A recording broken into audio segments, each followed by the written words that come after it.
कहानी की स्टार्टिंग में हम सैम को देखते हैं। सैम एक कैंसर की पेशेंट होती है और दूसरे भी बहुत सारे मरीज होते हैं जिनकी देखभाल रॉबिन कर रहा होता है। सैम को अकेला रहना और शहर से दूर रहना पसंद है। रॉबिन अब सैम को शहर में होने वाले एक थिएटर शो में आने के लिए इनवाइट करता है, लेकिन सैम एक ही शर्त पर वहां आने के लिए मानती है कि रॉबिन उसे उसकी फेवरेट जगह पर पिज्जा खिलाएगा। अब सब थिएटर के लिए निकलते हैं, लेकिन तब सबको शहर के हालत कुछ ठीक नहीं लग रहे होते। अब सब शो में आ जाते हैं। शो में सैम की दोस्ती हेनरी और उसकी फैमिली से होती है। अब इस बोरिंग शो से परेशान होकर सैम बाहर आ जाती है और अपनी बिल्ली के लिए कुछ खाना लेने आती है। अब सैम वापस थिएटर की तरफ आती है। तब रॉबिन बहुत घबराया हुआ सैम के पास आता है और उसे बस में बैठने को कहता है। रॉबिन कहता है, हमें अभी के अभी यहाँ से निकलना होगा क्योंकि मुझे कुछ खबर मिली है कि शहर में कुछ हादसा होने वाला है। लेकिन सैम उसे कहती है, पहले पिज्जा खिलाओ, बाद में ही जाएंगे। रॉबिन गुस्से में सैम को भला बुरा बोल देता है, जिससे सैम नाराज होकर बस में बैठ जाती है। तब सैम देखती है कि आसमान से कुछ आग के गोले जैसा नीचे आ रहा है। ज्यादा कुछ देखती उससे पहले ही वहाँ बड़ा ब्लास्ट हो जाता है। थोड़ी देर बाद अब शहर में भाग दौड़ मची हुई थी क्योंकि शहर में अब एलियंस आ चुके थे। ये एलियन ऐसे होते हैं जिन्हें जरा भी आवाज सुनाई दे तो उन्हें मार डालते थे। अब एलियंस पूरे शहर पर हमला करते हैं। तब सैम बेहोश हो जाती है और जब होश आता है तो देखती है हेनरी ने उसे बचाया है। हेनरी उसे कुछ भी बोलने से मना करता है क्योंकि एलियंस आवाज सुनकर हमला करते हैं, इसलिए वहां पर सब शांत हो गए थे।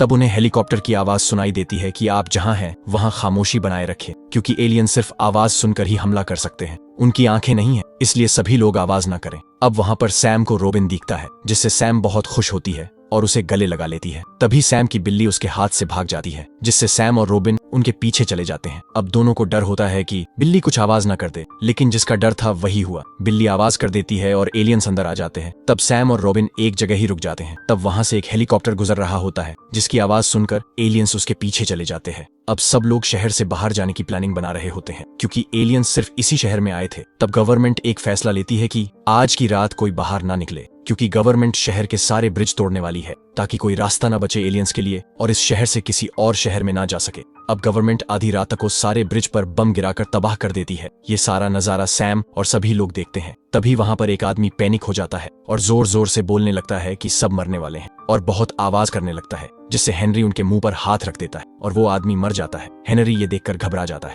क्योंकि वो तो बस उसे चुप कर रहा था। अब लोग जहां रुके थे वह पर आधी रात को एक सिस्टम में से जोर जोर से आवाज आने लगती है, जिससे रॉबिन अपनी जान पर खेलकर उस आवाज को बंद करने जाता है। लेकिन वो आवाज बंद करता उससे पहले ही एलियंस वहां आ चुके थे। एलियंस वहां पर रॉबिन को भी मार डालते हैं, जिससे सैम बहुत घबरा गई थी क्योंकि रॉबिन के अलावा उसका दुनिया में कोई भी नहीं था। अब सैम अपने आप को मजबूत करती है और सुबह उठकर शहर का नजारा देखती है। सैम अब अकेली निकल पड़ती है। सैम अपने लिए कुछ खाना लेती है और उसकी दवाई। फिर सैम एक पार्क में चली जाती है जहाँ फाउंटेन चल रहा होता है। सैम देखती है उस फाउंटेन के अंदर दो बच्चे हैं। सैम वहां जाती है और दोनों को खाना दे देती है। उतने में गवर्नमेंट के हेलीकॉप्टर्स आते हैं और ऐलान करते हैं एलियंस पानी में नहीं उतर सकते, इसलिए गवर्नमेंट नदी के किनारे नाव भेज रही है, इसलिए सब बिना आवाज करे उस नाव तक आ जाए।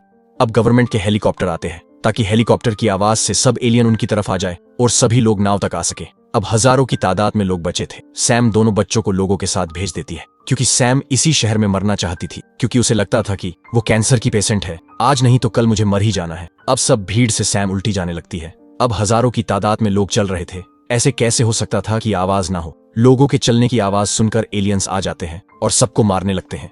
एलियंस से बचने के लिए सैम एक कार के नीचे छुप जाती है और माहौल शांत होते ही वहां से निकल जाती है। अब एलियन के हमले की भागदौड़ में उसकी बिल्ली कहीं चली जाती है। सैम उसे ढूंढने जाती है। तभी शहर में बारिश होने लगती है। बारिश के पानी से अब एलियंस को डर लगेगा, इसलिए सब सही सलामत नाव पर पहुंच जाएंगे। अब सैम की बिल्ली एक आदमी के पास आती है। वो आदमी एलियंस के डर से पानी में छुपा हुआ था। वो आदमी और बिल्ली दोनों सैम के पास आ जाते हैं। सैम उस आदमी को नाव तक का रास्ता दिखाती है, लेकिन वो आदमी सैम के बिना वहां से जाने को मना कर देता है। इसीलिए अब दोनों साथ हो जाते हैं। अब दोनों सैम के घर आते हैं, लेकिन दरवाजा बंद होता है, इसीलिए दोनों बिजली की आवाज का फायदा उठाकर दरवाजा तोड़ देते हैं। अब दोनों अपनी फैमिली के बारे में बातें करते हैं। वो आदमी अपना नाम एरिक बताता है और वो इस शहर में पढ़ने आया होता है। अब सुबह सैम उस आदमी से पीछा छुड़वाना चाहती है, इसलिए एक लाइब्रेरी में आ जाती है। तब उसे लगता है कि पीछे कोई है, शायद एलियन ही है, लेकिन एरिक होता है। सैम उस पर गुस्सा हो जाती है और उसे उससे दूर चले जाने को कहती है। तभी दोनों की बहस में उनसे एक बुक गिर जाती है और आवाज हो जाती है, जिससे एलियन उनके पास आ रहे थे। दोनों एलियन से बचने के लिए भागने लगते हैं। एरिक अपना दिमाग लगाकर कार के कांच तोड़ता है, जिससे एलियन उस आवाज पर चले जाए।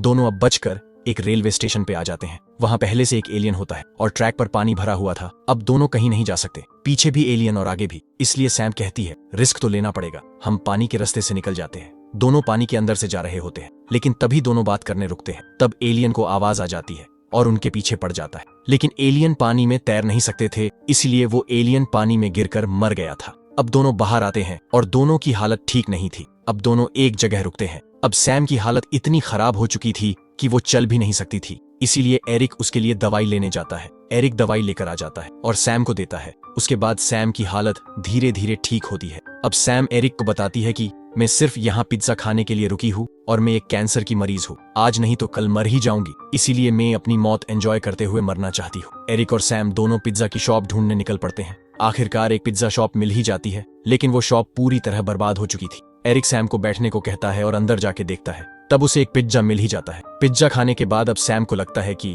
उसे उसकी बिल्ली और एरिक को मरवाना नहीं चाहिए, इसलिए सैम और एरिक उस नाव की तरफ जाने के लिए निकल जाते हैं। अब सैम एलियन का ध्यान भटकाना चालू करती है ताकि एरिक वहां से निकल जाए, लेकिन उसके भागने की आवाज सुनकर सब एलियंस उसके पीछे पड़ जाते हैं। अब नाव निकलने वाली होती है, लेकिन सबको शहर में कुछ हलचल दिखती है जिससे उन्हें लगता है कि और कोई भी जिंदा है, इसलिए नाव रुका के रखते हैं। अब एरिक जैसे तैसे करके बचकर पानी में कूद जाता है और नाव में आ जाता है। एरिक और सैम की बिल्ली दोनों बच जाते हैं। अब हम एंडिंग सीन देखते हैं जिसमें सैम ईयरफोन में गाने सुन रही होती है और लास्ट में सैम उसके ईयरफोन फोन से निकाल देती है और गाने की आवाज सुनकर एलियन वहां आ जाते हैं और सैम मारी जाती है। फिल्म यहीं पर समाप्त हो जाती है।